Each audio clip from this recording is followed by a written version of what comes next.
우리 만남조차도 다 계획하시고 뜯어내서 이렇게 허락해 주셨다는 것을 저는 믿습니다.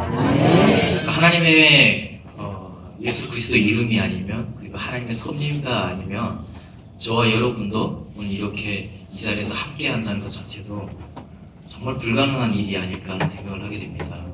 그런 의미에서 너무나 감사드리고, 정말 사실 아무것도 아닌데 이런 귀한 자리에 또 초대해 주시고 또 제 이야기를 듣고자 이렇게 많은 분들이 와주셔서 정말 감사합니다.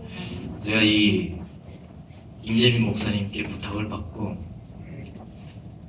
여러 번 이제 그런 자리가 있었지만 특별히 이번에 굉장히 부담이 되더라고요. 어떤 이유에서인지는 모르겠는데 굉장한 부담이 왔었습니다. 이 평화통일기도회라고 하는 이 주제도 그렇고 또 9년 동안 해왔다는 이 어떤 굉장히 역사가 있는 모임인데다가 제가 준비하는 부분하고도 굉장히 일맥상통하기 때문에 더욱 큰 부담이 왔던 것 같아요. 어떻게 보면은 잠도 잘 안 오더라고요. 소화도 잘 안 되고 살이 좀 빠졌습니다. 그렇게 준비를 하는데 하필 어제 축구를 하는 바람에 많은 교인들이 우선 설교 때 조시더라고요. 굉장히 어떤 자존감이 하락이 있습니다. 여러분들이 오늘 어떤 제 이야기를 통해서 많이 공감해 주시고 또 완전히 다른 이야기가 아니라 우리 삶이고 또 앞으로 우리에게 다가올 미래이기 때문에 여러분들이 좀 더 집중해서 잘 함께 들어주셨으면 하는 바람입니다. 제가 전에도 말씀드렸지만 이렇게 만난 것이 정말 기적 같은 일이잖아요. 근데 저는 남한에 온 지 지금 올해로 14년 차입니다. 그러니까 북한에서는 13살에 탈북을 했고요. 98년도에 탈북을 했습니다. 그리고 남한에서 지금 14년 차 살고 있으니까 북한보다 남한에서 더 오래 산 사람입니다. 한 1년 정도는 남한 생활이 더 길어진 지금 그런 상태의 삶을 살고 있습니다. 그럼 제 나이가 대략 여러분들 가늠해 가시죠. 27살쯤 됐을 거다 그러시는데 이제 30대 중반입니다. 나머지 시간 동안은 북한을 탈북해서 중국이라는 곳에서 한 5년 정도를 생활을 하게 됐습니다. 제가 이제 98년도에 이제 탈북이라는 걸 하게 될 때는 어떻게 보면 그 전에야 생활이 굉장히 아주 풍요롭진 않았지만 동네에 정도 많고 우리 어떤 그 민족의 좀 특성이잖아요.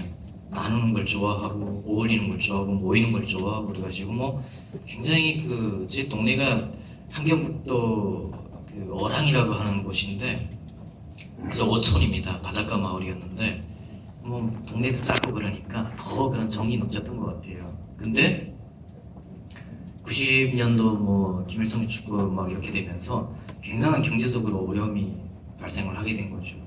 그렇게 평화롭던 동네가 한두 가정씩 이제 해체가 되고 또 빈집들이 늘어나기 시작하더라고요. 다들 경제적 어려움 때문에 가족들이 해체가 되는 그런 상황들이 많이 발생을 했었습니다.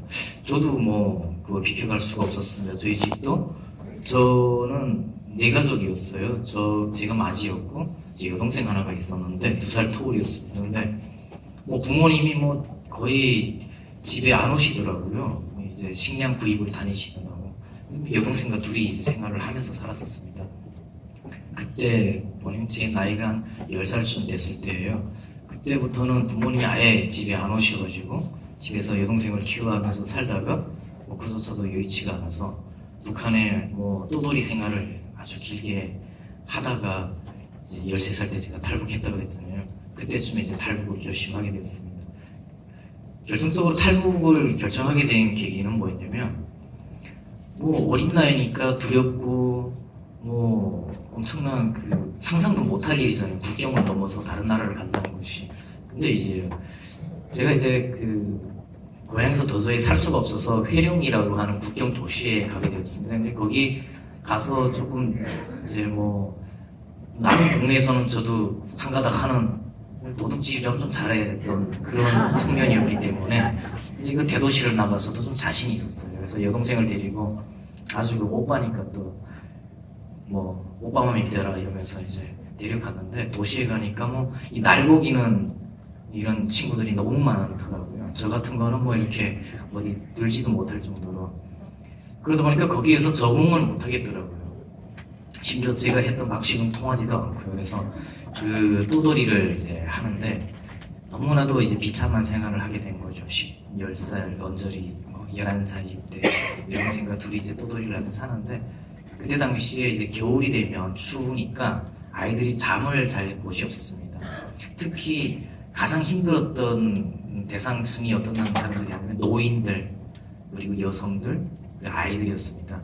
사회적으로 약자인 사람들이 특히나 어려움을 많이 당했었는데 특히 이제 부모님들이 다 떠나고 버려진 아이들이 길거리에 나와서 또돌이 하는 아이들이 굉장히 많았었습니다. 저희처럼.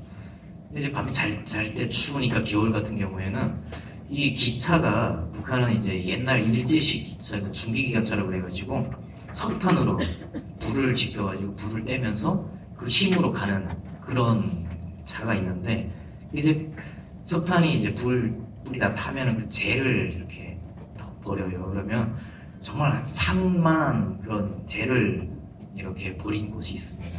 그러면은 이 아이들이 밤에 잘 때 추우니까 그걸 파고 그 안으로 다 들어가서 자요. 그러면 이제 안에는 아주 뜨거운 불 덩어리예요. 그리고 이제 겉에는 이 재가 불씨가 이제 다 죽어 있기 때문에 잘 파고 들어가면은 안에는 따뜻하고 위에는 바람을 다 덮어주기 때문에 굉장한 잠자리가 되거든요. 근데 문제는 뭐냐면 그 기차가 새벽에 한 번씩 와요. 기차들이 새벽에 이거 물덩어리를 이게 버리잖아요. 근데 문제는 그 뭐 호루라기도 불고 뭐 경보음도 울리고 엄청나게 합니다. 거기서 빨리 나가라고. 근데 배고프고 힘들고 어린 나이의 아이들이 그거를 들어도 목이 반응을 못하는 경우가 많습니다. 그래서 그 불재를 던지는데도 거기서 일어나지 못하고 죽는 아이들이 다반사였습니다. 저도 이제 그것을 보면서 뭐 어린 나이에 겁도 나고 밤에 저는 여동생을 지켜야 되니까 더 그 잠도 제대로 못 잤던 것 같아요. 어느 날 시장을 이렇게 걷는데 시장 어귀에 또 저희처럼 그렇게 혼자 또돌이 하던 어린 아이가 있었습니다. 제 아들이 지금 5살인데요. 그 아이가 보니까 한 6살 정도 됐던 것 같아요. 남자아이였습니다. 시장 어귀에 그 입구 쪽에 이렇게 누워있는데 거의 뭐 굶은 지 오래돼가지고 파리가 막 이렇게 막 몸에 앉아있고 뭐 옛날에 여러분들 영상에서 보셨겠지만 거의 이제 뭐 시체에 그 가까운 아이였습니다. 근데 당시 너무 북한이 경제적으로 어려우니까 중국에서 연고가 있는 사람들은 원조를 할 수 있게끔 제도적으로 그거를 오픈을 했었습니다. 그래서 중국인들이 엄청나게 많이 나왔어요.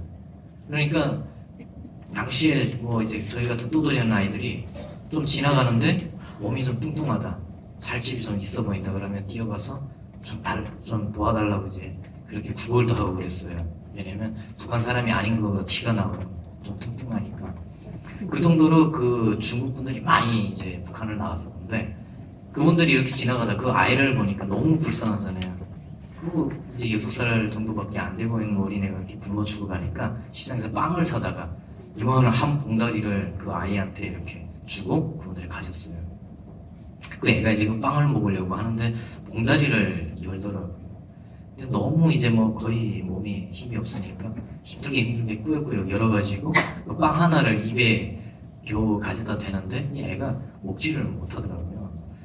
아마도 제가 지금 예상하건데 그 애가 너무 오랫동안 굶기도 했었고 이미 사실상 몸의 상태는 정상적이지 않았다고 봅니다. 그래서 애가 그 빵을 결국 먹지 못한 상태였습니다. 그것을 지켜보던 저와 비슷한 상황의 오제비 아이들이 여러 명이 이제 그걸 지켜보고 있었습니다. 그러다가 그 아이가 결국 이제 손에 힘이 풀리면서 그 빵을 이제 손이 땅에 떨어지더라고요. 그 순간 이제 지켜보던 친구들 저도 순간 한 명이 뛰어가더라고요. 그러니까 저도 뛰어가게 되고 다 같이 뛰어갔습니다. 뛰어가서 그 아이가 안고 있는 빵에 그 봉지를 찢어서 빵을 막 뺏어서 이제 가게 되는데 얼마나 그 애가 꽉 안고 있었는지 그렇게 여러 명이 달려들어서 그거를 뺐는데 잘 안 빠지더라고요. 힘을 써서 강제로 그것을 뜯어서 이제 그 빵을 집어들고 돌아와서 여동생에게 오늘 한 건 했다. 오빠 오늘 한 건 했다 이러면서 이제 막 나눠 먹고 있었어요. 오랜만에 빵을 먹으니까 너무 좋아가지고 막 또 먹는데 갑자기 그 어린 나이에 그런 생각이 들었습니다. 갑자기 그 눈물이 막 쏟아지더라고요. 그 이유가 뭐였냐면 거기 그 지금 방금 죽은 애가 나였을지도 모른다는 생각 때문이었습니다. 그 애가 나였을 수도 있고 내 동생이었을 수도 있는데 아무런 죄책감 없이 이거 그 죽어가는 애 빵을 훔쳐가지고 먹으면서도 이렇게 즐거워하는 그 지금 상황이 너무 고통스러웠어요. 그러면서 대비가 되는 것이 부모님들 옆에 있고 사랑받으면서 좀 행복하게 살았던 때가 막 떠오르면서 내가 지금 내 삶이 왜 이렇게 됐지? 이런 생각이 드니까 그 서러움이 참을 수가 없더라고요. 그래서 탈북을 결심하게 됐습니다. 왜냐면